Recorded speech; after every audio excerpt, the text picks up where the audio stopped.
I want you to transport yourself back in time for a sec, to the 1840s when wagon trains ruled the West. It was a journey that only the hardiest of souls would survive. Whether it was Native American attacks, snake bites, extreme weather, or even dying of dysentery, westbound settlers on the Oregon Trail faced incredible hardships as they sought a better life further west. Today, we're heading to Nebraska to experience the first leg of the Oregon Trail. You'll see wagon ruts that have been exquisitely preserved for nearly 200 years, experience the first major challenges of the journey west, and relive one of the most famous eras in American history.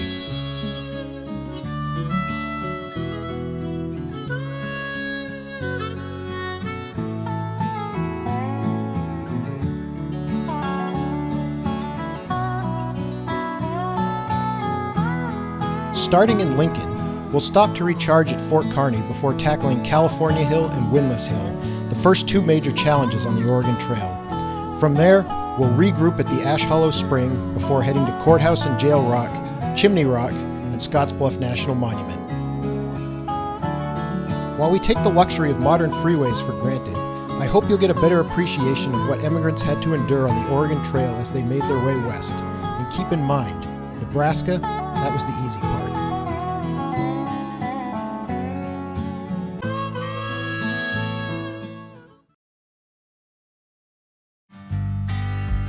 Imagine what the settlers on the Oregon Trail thought the first time they saw Nebraska. Endless prairies that just seemingly go on forever. No matter how far you go, they just seem to go on, and on, and on, and on, and on. If you've ever driven across Interstate 80 going west, you know that sense of openness as you head out of the Nebraska prairie. There's just something truly American about how that vast expanse of the big sky just gives you that feeling of liberty and freedom.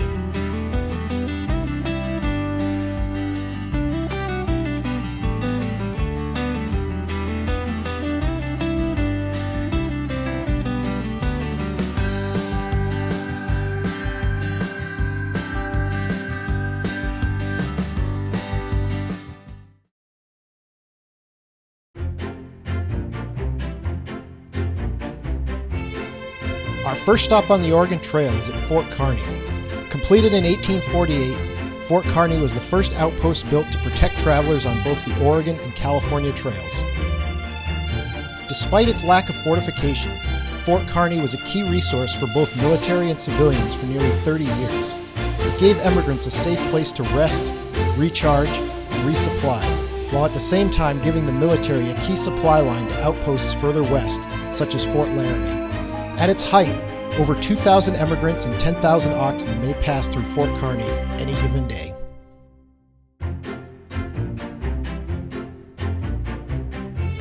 However, due to the global pandemic and my visit falling in December, the exact opposite happened. Instead, I had the whole fort to myself. Today, there are a few, well, let's just say modern amenities.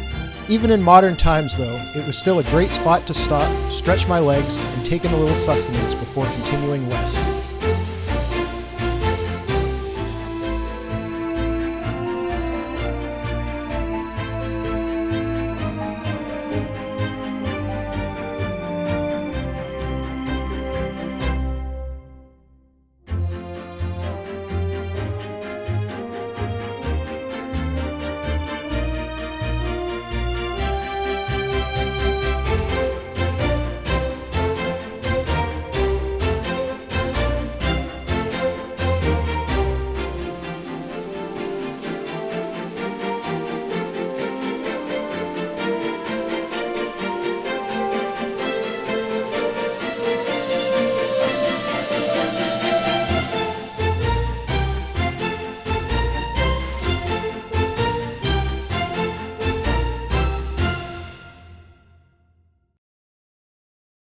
In western Nebraska, you'll make your first major decision on the Oregon Trail.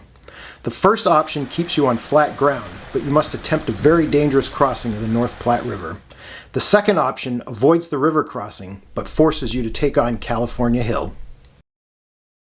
The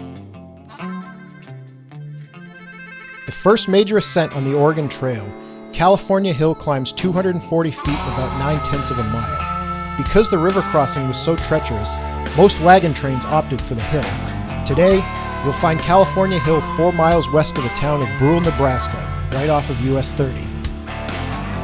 The National Park Service owns the land at California Hill. You can hike all the way to the top of the hill if you want, but the best wagon ruts are only about 1,000 feet from the parking area. Directions to the hill are in the link below.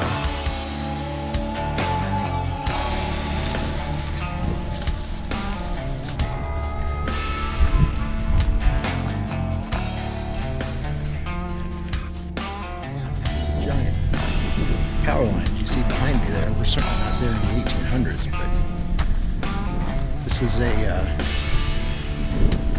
subtly steep hill. It really is.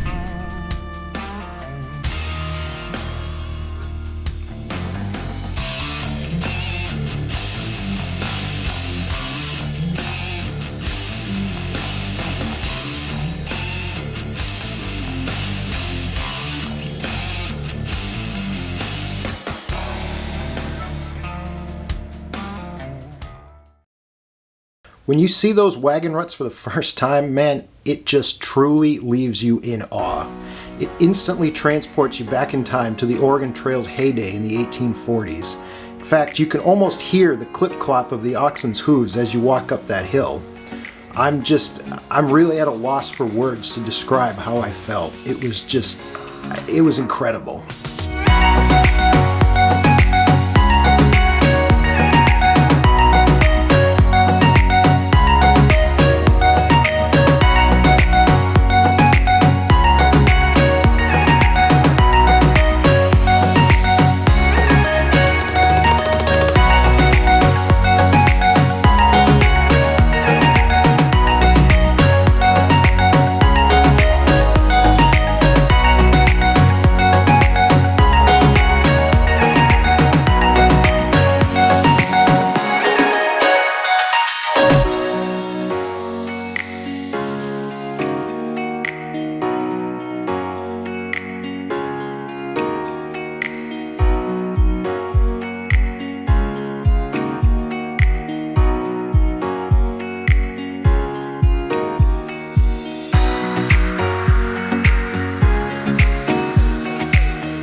Just 20 miles from California Hill, you'll reach the first major descent on the Oregon Trail, Windlass Hill. Despite Nebraska's reputation as being largely flat, Windlass Hill is mind-numbingly steep, about 50% steeper than the steepest hills in San Francisco. Wagons had to descend a 25-degree angle or 47% grade for about 300 feet. As a result, wagon trains locked their wheels going down the hill, leaving deep scars in the landscape that are still visible today.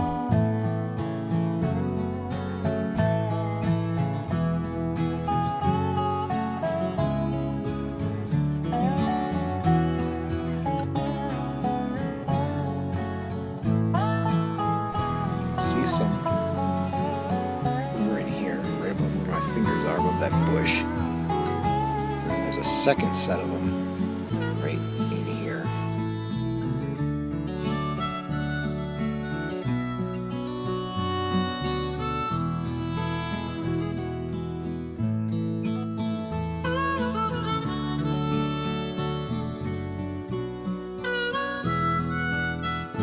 Water was an incredibly precious resource along the Oregon Trail.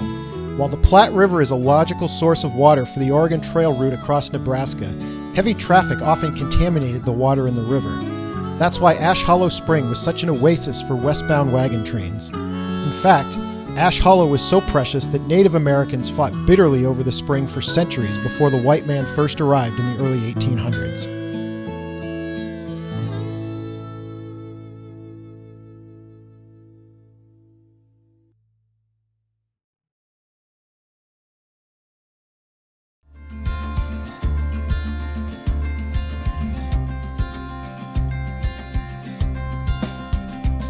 Originally called McFarland's Castle, Courthouse and Jail Rocks were the first major rock landmarks for westbound settlers. Marking the point where the major trunks of the Oregon and California trails merged, the massive presence of Courthouse Rock caused many people who passed it to liken it to a castle or court. Records of using Courthouse and Jail Rocks as a landmark date back as early as the fur traders that charted the original Oregon Trail around 1810. From a geologic standpoint, Courthouse and Jail Rocks give you a glimpse into the ancient plateau that once towered over what is now western Nebraska. Over thousands of years, wind and water have slowly eroded the plateau. It left behind several stunning monoliths across western Nebraska that became famous landmarks along the Oregon Trail. While you can't hike up to the top of them, you can hike up and around the base of the rocks, which provides stunning lookouts of the prairies below.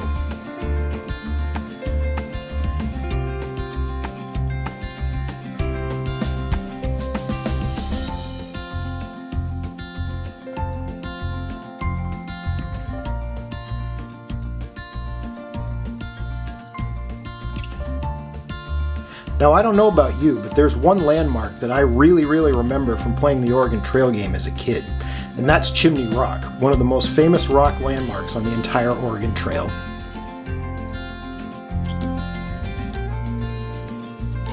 Shortly after leaving the town of Bridgeport on US 26 going west, Chimney Rock should come into view way off in the distance.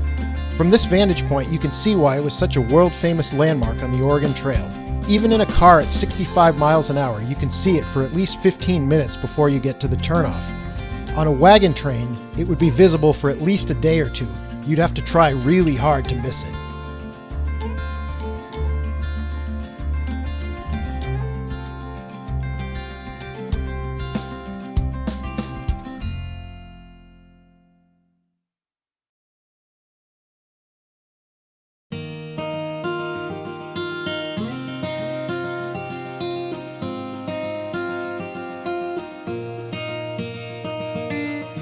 Towering 800 feet over the North Platte River, Scottsbluff is a fitting place to end your Oregon Trail road trip across Nebraska.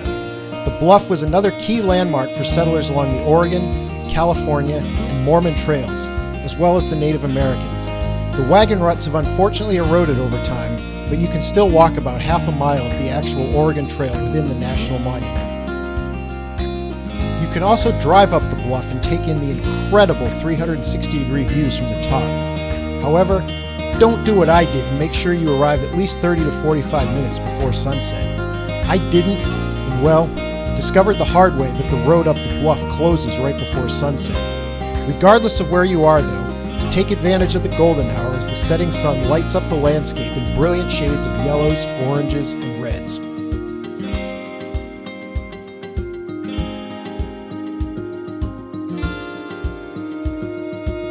As I drive off into the sunset and turn my attention to my next destination in the Colorado Rockies, I am still in complete awe of what I saw today. Being able to so closely interact with and experience such an important era of American history was truly incredible.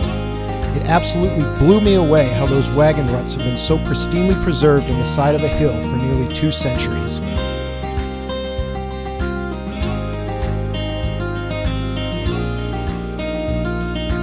We'll return to the Oregon Trail in Wyoming later in this trip, but for now, it's time to look forward to our next adventure in the Rocky Mountains of Colorado. See you there.